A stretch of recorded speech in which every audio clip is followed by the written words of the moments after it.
are some of the optometrist perspective of pharmacology. So again, the learning objective of this is that the students shall have basic understanding of pharmacokinetics and pharmacodynamics of ocular drugs, ocular routes of drug administration, topical, antibiotic, and cycloplegic agents, and others. So, the overview.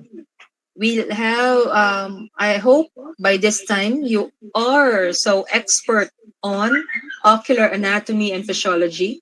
Whenever I talk about each and every anatomical structure, I hope you are familiar with it. Not only familiar, but really, expert on those areas. And then pharmacodynamics and pharmacokinetics of the ocular therapeutic agents, including the ocular routes of drug administration, the therapeutic and diagnostic applications of drugs in ophthalmology, and ophthalmic effects of selected vitamins like vitamin deficiencies and zinc deficiency, because these are the ones that are being asked in the board exam, and then systemic agents with ocular side effects, and for which, no, so I hope you are so familiar with this. So hindi na natin ito isa-isahin kay howd naman mo ani, right? So kasi hindi kayo maka-pharmacology kung hindi kayo, kumbaga, kaabisado sa mga bagay na to. Remember always, this one, di ba, ito yung laging nakakaligtaan. This is the one that covers the outside portion, no, of your eye. After your lids, you have your tear film. So, ibig sabihin, before pa yan ma-show ang iyong cornea, meron pa yan siyang tear film na sa harap. Ang problema natin kasi pagdating sa tear film, kapag na-destroy ang mucin layer, this is the mucin layer. The same thing in the mucin layer of your gut or your gastrointestinal tract. So the moment that this mucin layer would be destroyed, oftentimes we can have what? A leaky gut. Same thing with the eye. There would be fast evaporation of water if the mucin layer is destroyed. No? So ito talaga yung, and this is the one that comes in contact with your cornea. So, kung baga, kadalasan kapag let's say may mga blunt trauma or sharp, no? Paminsan natatakot tayo kasi baka merong tearing in the cornea. Oftentimes, this is actually with a space pa in between the mucin and the cornea. However, as we age, no, and reach more than at the age of 30, kadalasan dumidikit na kasi yan siya. So, mabilis lang ang penetration going into the cornea. And what happened is that ang lipid layer pa talaga would what? Would oftentimes, di ba, thin out. So, ito yung isa sa mga dahilan kung bakit nagkakaroon tayo ng dry eye syndrome. Or, hindi naman contributory to keratoconjunctivitis sicca as compared to your changes in the biochemical na portion in your aqueous layer. But then again, mostly, di ba, kapag sinabi natin keratoconjunctivitis sicca, mostly they are because of meibomian gland disorder. So from time to time, anyway, you can learn a lot, from these different diseases. So the limitation of this subject is only at the level of drugs. So the drugs that your patient will be taking later on. So this is the lacrimal drainage system. Pinakita ko lang ang kaibahan para at least malaman nyo. Iba ang circulation ng tears and the ones that would drain that later in your lacrimal drainage system. So sana hindi nyo nakalimutan yon. Again, ocular anatomy and physiology, ha? So kasi later, meron tayong masasabi na mag-drain. Hindi nyo ma-imagine, ha? Ano na yung sinabi niya? Di ba? So, I hope you are familiar with those. Pharmacodynamics. So, it is the biological and therapeutic effect of the drug, meaning to say it embodies the mechanism of action. So, meaning to say, if I ask, what's the mechanism of action of this drug?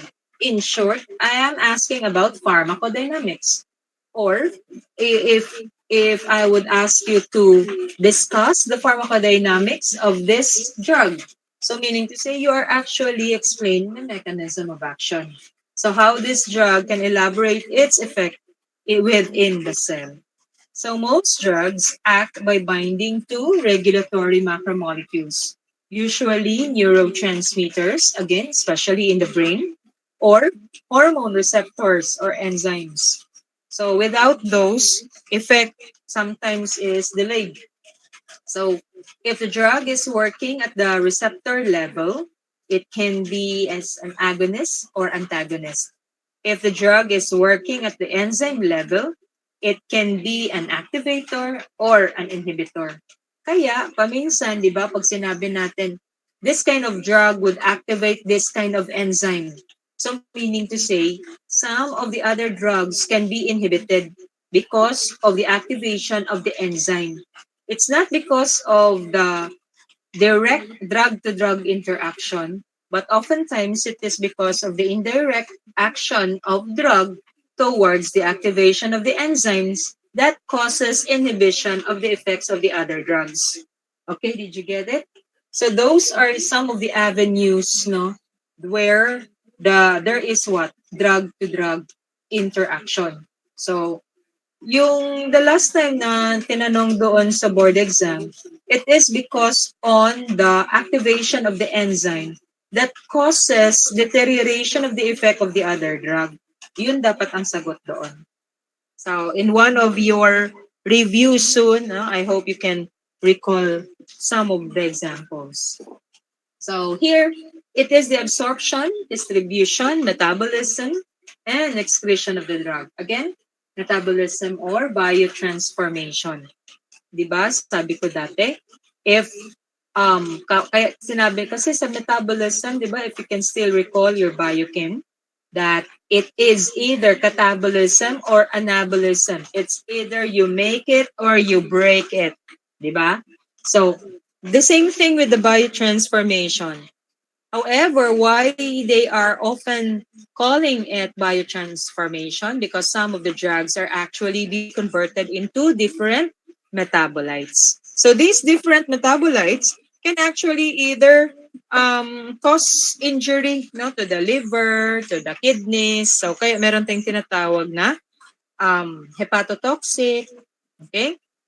So nephrotoxic kasi nakakasira sa kidneys, hepatotoxic kasi nakakasira sa atay, okay?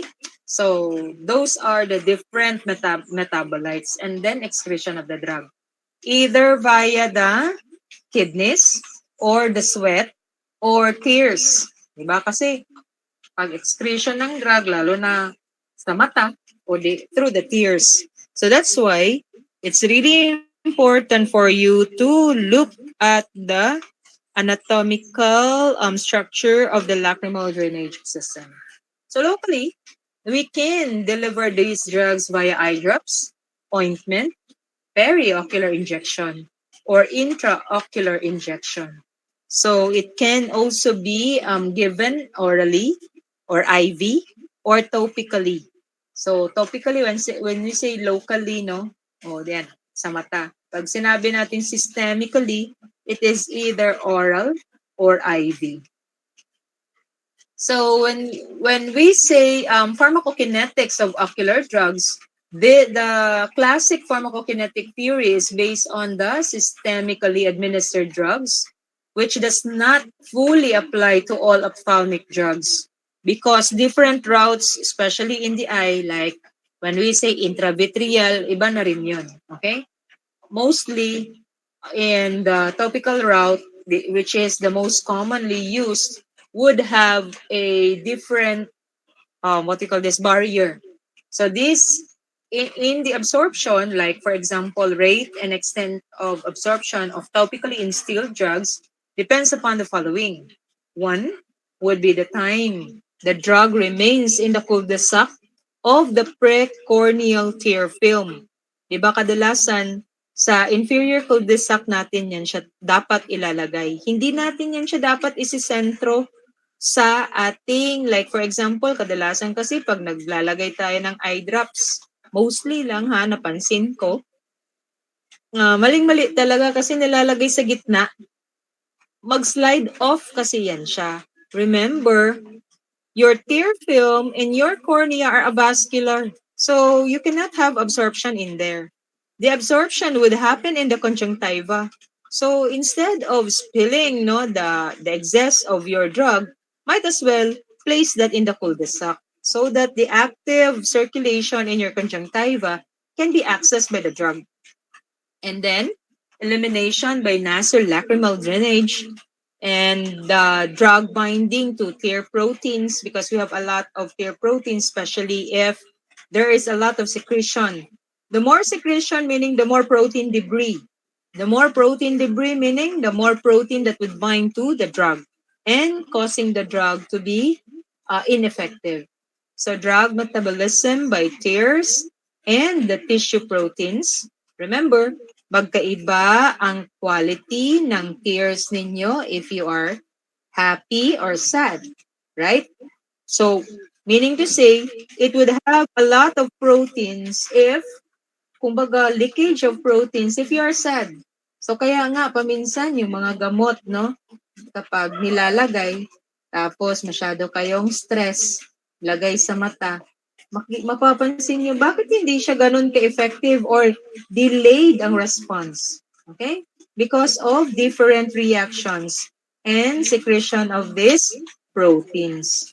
So, di ba? Try to recall the physiology of your tears wherein it would change. No, the moment it would what?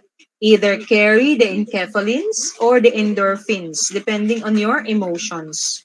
So, diffusion across the cornea and the conjunctiva. Why is there, di ba, why do you need a diffusion in between your or across the cornea? Because again, the first four layer of your cornea is avascular. It is only the endothelium that has what? Access to your circulation or circulation in the eye. Okay, do you follow? So next, distribution. So in distribution, we have what we call a transcorneal absorption, accumulation in aqueous humor, and then followed by the distribution to the intraocular structures. So kaya, paminsan, ang inaano natin dito, the moment we put some eye drops, kadalasan, pinipinch natin ang sa bandang sa may nasal portion in order to block or apply pressure at the opening of your lacrimal duct. So yun, ipipress natin sandali para yung gamot makacirculate sandali doon sa mata. Ganon kadalasan ang ideal way, no, of giving medication to the eye. So trabecular meshwork pathway and then distribution to the systemic circulation.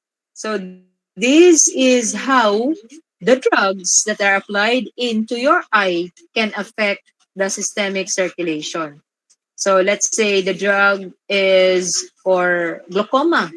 Tapos your patient is also taking beta blockers for the hypertension. Tapos naglagay ka pa ng eye drops na beta blockers din. So, paminsan, magkakaroon tayo ng effect niyan sa puso.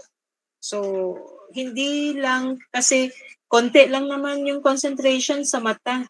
Pero because of the frequency of applying that drug, no? So some of these patients, let's say hypersensitive patients, can actually have some palpitations or even bad effects, no? Untoward effects of the drugs. So how about distribution? Especially with the melanin, no, binding of certain drugs. Bakit?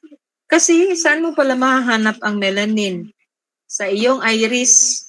paminsan kapag heavy masyado ang melanin component ng iyong iris, 'di ba? Remember?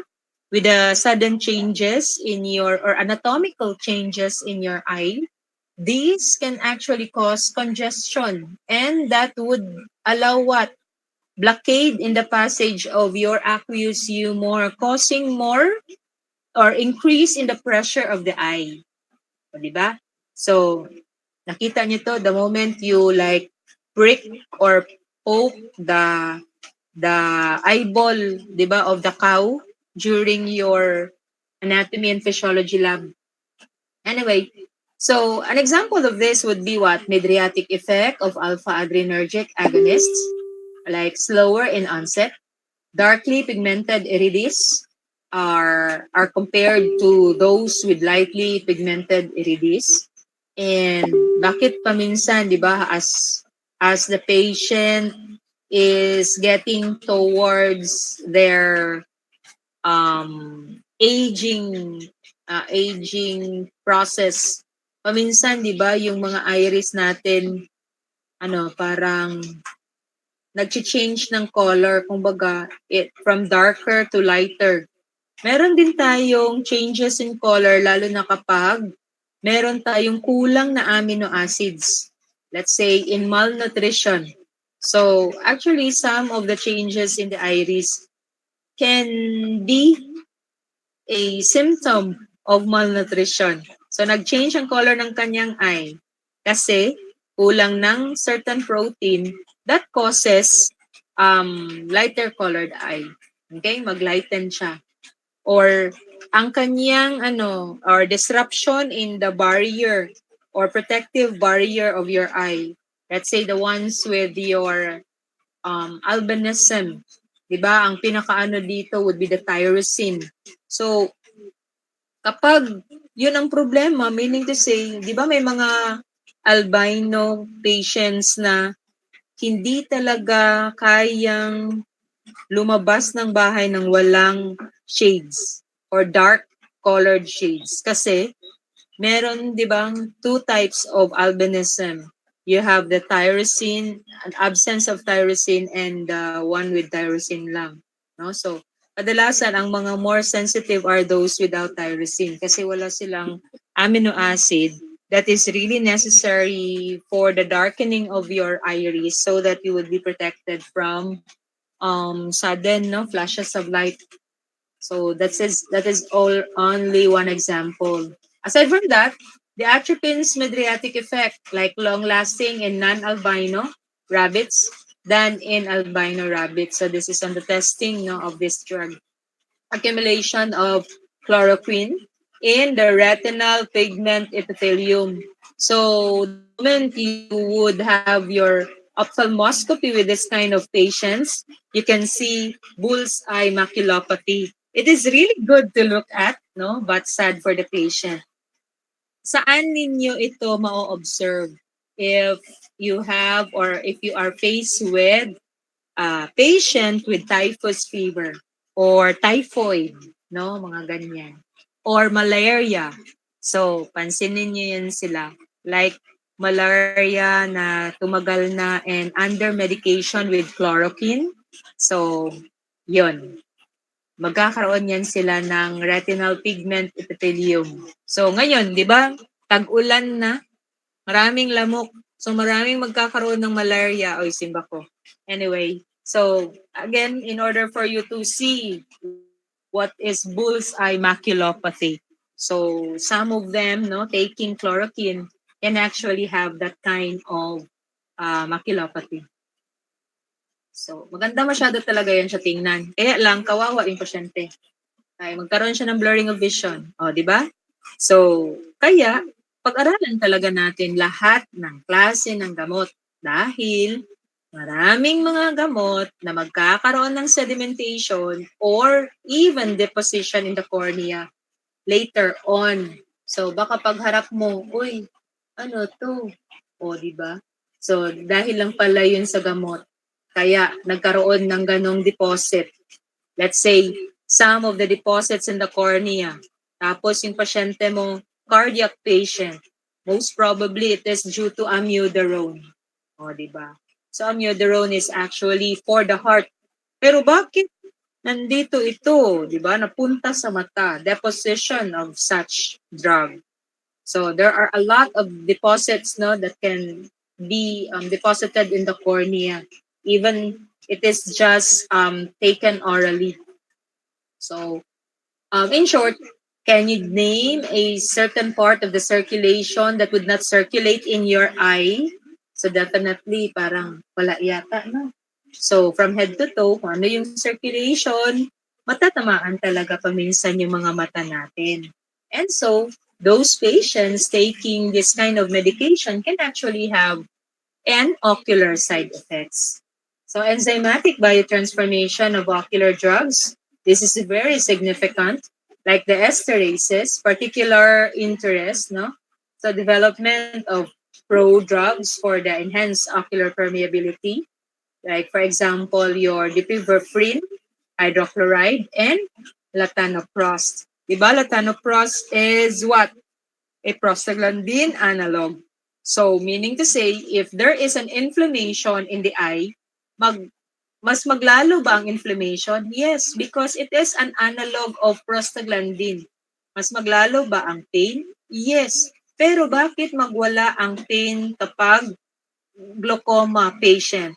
Kasi it would allow removal of the excess water, creating less pressure in the eye. So that's why maiibsan yung pain secondary to glaucoma. However, kung sinuntok yan, tapos na may latanoprost, kadalasan the pain would be there, no? Persistent. Because again, it is a prostaglandin analog. So these are the different routes of ocular delivery. So you have the topical, meaning to say you apply that at the inferior cul-de-sac. This is your intravitreal injection, especially with AMD, no?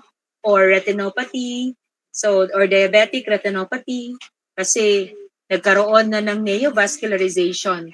Mostly, if there would be neovascularization or the angiogenesis, meaning to say new growth of blood vessels na hindi dapat dito. Ang paminsan kasi, because of that blood vessels, pagpasok kasi nung light, di ba light lang man ang pumapasok sa mata natin para maintindihan natin yung tinitingnan natin. So merong bara kasi marami siyang blood vessels. Hindi siya mag-pass through doon sa iyong retina. Hindi mo siya maklaro. So kaya para wala masyadong ano dito, vascularization, di ba? As you had taken or took the some of your slides in the laboratory during your ocular anatomy and physiology, makikita ninyo walang vascularity dito sa iyong vitreous. Why? Because dyan, di ba, pa rin mag-reflect ang iyong light. So, kapag merong vascularization dito, may harang. So, kung maharangan yung light, there would be delayed in recognition of the object. So, kaya kailangan tunawin yun siya. Or, hindi i-allow ang pag-grow ng new blood vessels. So, oftentimes, they are given intravitreal injection. Or those that are having what? Like Kaposi sarcoma in patients with HIV. So, intravitreal din yung kanyang injection. So, subconjunctival injection can be placed here, especially in times of what? Surgery, mga ganon. So, these are the different sites of or routes of ocular delivery system. So the drug delivery in the eyes, now we have what we call topical. This is in the form of your eye drops, eye ointment, gels, soft contact lenses. Because we have also what we call medicated contact lens, meaning to say, ilalagay mismo sa contact lens yung gamot bago ilagay sa mata para slowly it would be delivered to the eye continuously in a certain amount of concentration only. How about the periocular? So this is along the subconjunctival area, subtenon, peribulbar, and retrobulbar. So intraocular is your intracameral, especially during what? Administration of anesthesia in the eye. Just like having surgical procedures for the eye. And then we have intravitreal for like different types of retinopathies, the wet and the dry. So systemic, orally given, intravenous, or intramuscular. So those are the different routes of administration. So what's the advantage and disadvantages of this routes? One, topical. Oftentimes the special utility is because of convenience. This is economical. Mas mura kaysa sa iba. Kasi kung ilalagay mo dyan is with the film, medyo mahal. So, relatively safe. And the limitation here or precautions would be the compliance of the patient because you would be giving this at a multiple dose, corneal and conjunctival toxicity. So especially if there would be like corneal tear, and the nasal mucosal toxicity, systemic side effects from the nasal lacrimal absorption. And then you have the subconjunctival, subtenons, and the retrobulbar. Oftentimes, it is with a given in patients with anterior segment infections, the posterior uveitis, the cystoid macular edema, diba? Because cystoid macular edema is also quite common in patients with high sugar consumption. So they are actually at risk of development of cystoid macular edema. Even though they don't have what? Diabetes. Pero common talaga siya sa mga diabetics. Ha? Okay. So local toxicity, globe perforation, optic nerve trauma, and central retinal artery or vein occlusion. With regards to your intraocular injections, so anterior segment surgery or infections, or corneal toxicity, relatively short duration of action which can be expected. So with regards to the intravitreal injection, so immediate local effect can be observed. However, here, what we would be what we would be on guard always is on the retinal toxicity. Kasi intravitreal na yun eh. Kadalasan hindi na natin paminsan mababawi yung gamot kapag nandun na sa vitreal portion. Okay?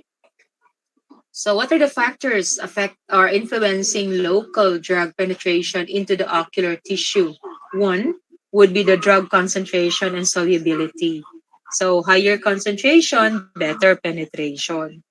So for example, pilocarpine, 1 to 4%, but limited by reflex staring. Kasi mahapdi pag ilagay sa mata. So instead na ma-absorb siya ng 100%, hindi na lang. Kasi because of blinking, so the reflex blinking alone can remove a lot of this drug.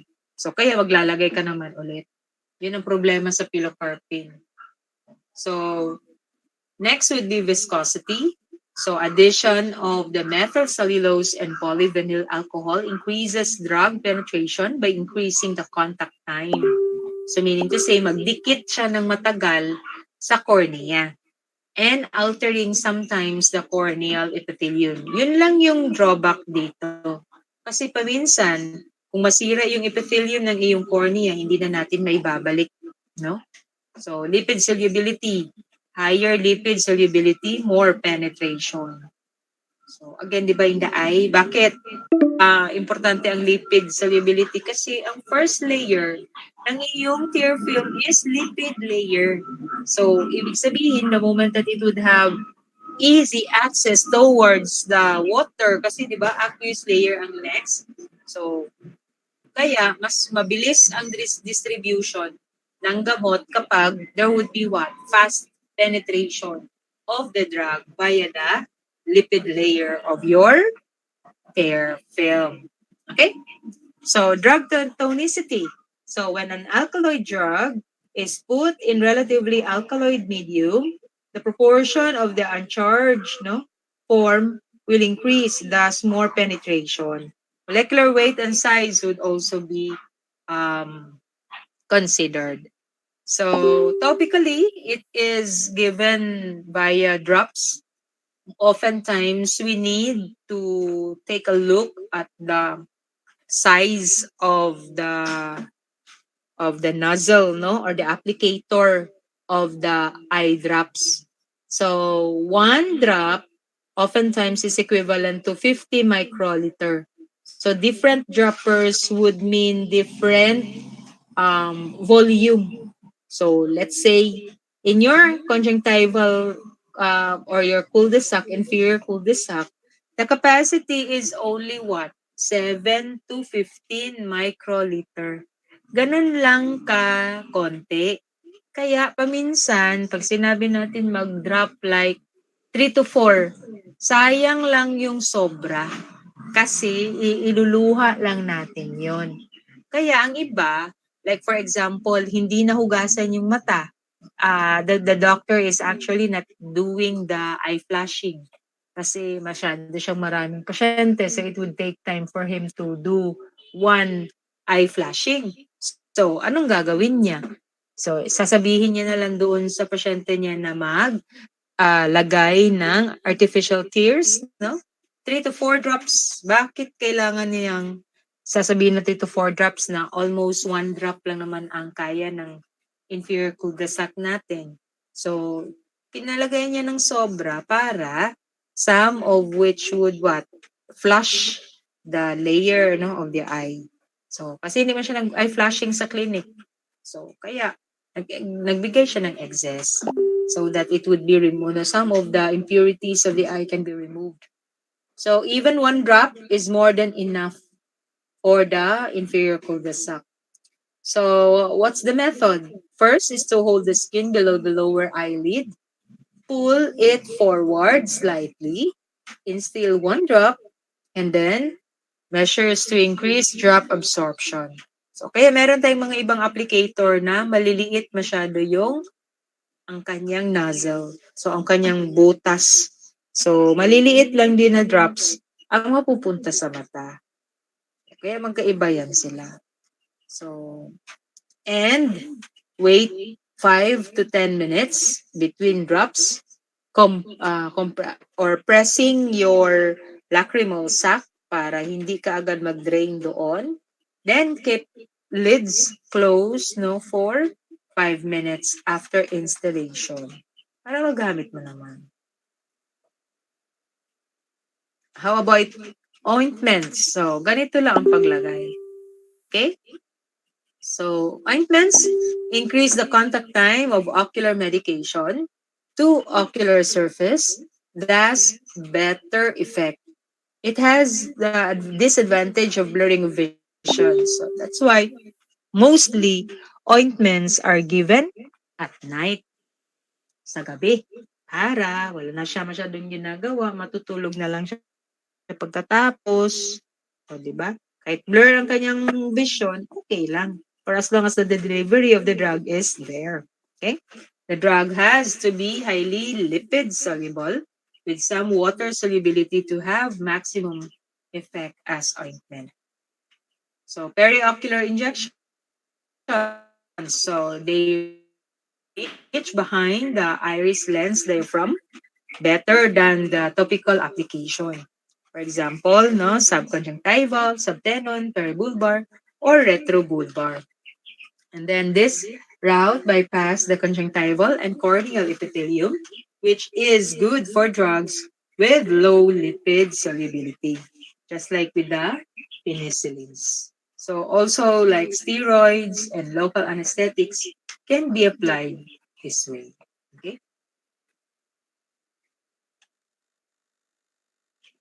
With regards to other periocular approaches, we have also what we call subconjunctival, no? This is to achieve higher concentration.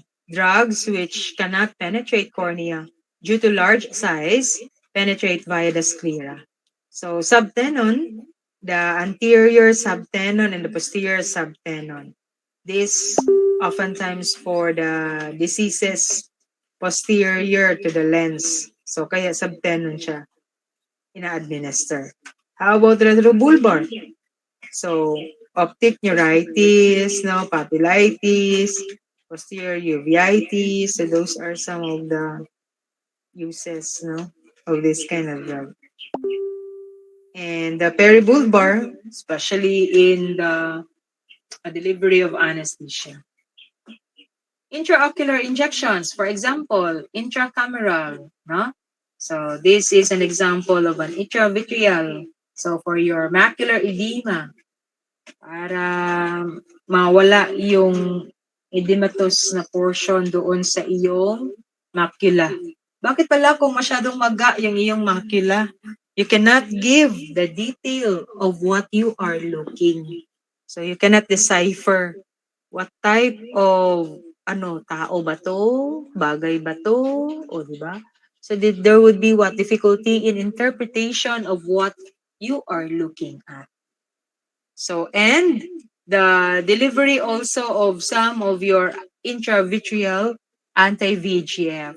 So, your anti-VEGF are again those that are responsible for the removal of excess blood vessels, no, that had undergone during neovascularization or angiogenesis. No?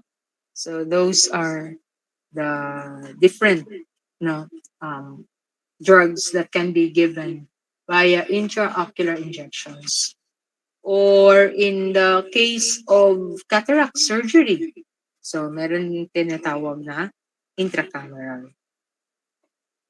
How about the sustained release? Di ba yung sabi ko kanina, like the contact lens. So ilalagay dito sa contact lens ang gamot bago ilagay sa mata. So, para at least sustained release, ibig sabihin, hindi na niya ika-calculate kung ilang mm. So, yung drug itself, no, mag-penetrate na lang dahan-dahan. So, ganun ang ginagawa ng medicated contact lens. So, systemic drugs given either orally or IV. So the factors influencing systemic drug penetration into ocular tissue is one, lipid solubility of the drug, more penetration with the high lipid solubility, and the protein binding. So more effect with low protein binding. Ocular inflammation, more penetration with ocular inflammation. So let's continue after 10 minutes because this meet is about to end. We'll continue discussing on the therapeutic applications of drugs in ophthalmology. Okay, stretch for a while, hydrate yourselves, and then let's continue later after 10 minutes.